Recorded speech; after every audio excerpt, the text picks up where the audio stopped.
Hi, I'm Brian with Pico. We do a shop floor execution system software. I'm here in the Ingersoll Rand booth at the assembly show in Rosemont, Illinois. And today what we're going to show you is how we use the integration of those tools with the work instruction to simplify the way you run your shop floor. So let's start. So to begin, I start by clicking on what I want to build today. It brings up a list of work instructions. I pick the right part. It's asking for a serial generator number, so I print out the serial generator. From there, I add that to the back of my part. Following my work instructions in front of me, I grab my Zebra scanner, and what that does is effectively automatically loads the information to make sure I've got the correct serial number built along with it. We've also got a pressure sensor here within the fixture, so as I put it in there, we know that we've loaded the part correctly. The work instruction automatically advances, so now I know I'm on to the next step. From here, I grab the next part, which is a PCB board.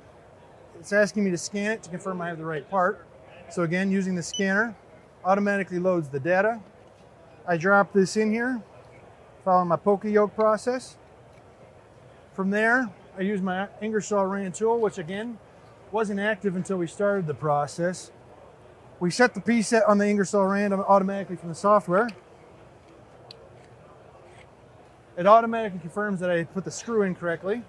It's asking for one more screw, so I add one more screw to the process. What this effectively does is simplifies the instructions for the operator, enabling them to move along with the system.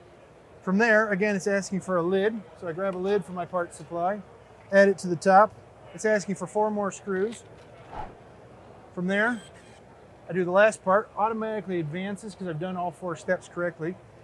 Now it's asking me to take a quality image using our camera that's above. So I capture an image, automatically takes a picture of the process. I confirm that I've built it correctly, advancing it by either touching the foot pedal or touching the screen. Now it's asking me to check the mass of the part to confirm that it is correct. We're automatically connected to the scale that's over here. I tap the screen to check the mass, grabs the mass, and with that, I've completed a build summary. And so I click Finish, and I've done the build. From there, what it effectively has done is now given me a full capability that shows I followed the parts that the ME is correctly set up on the way through. Each one of those work instructions specifically designed for this part of the process, and then given me a full data replication of what has occurred through the process, and given me a complete status. I had 6 events.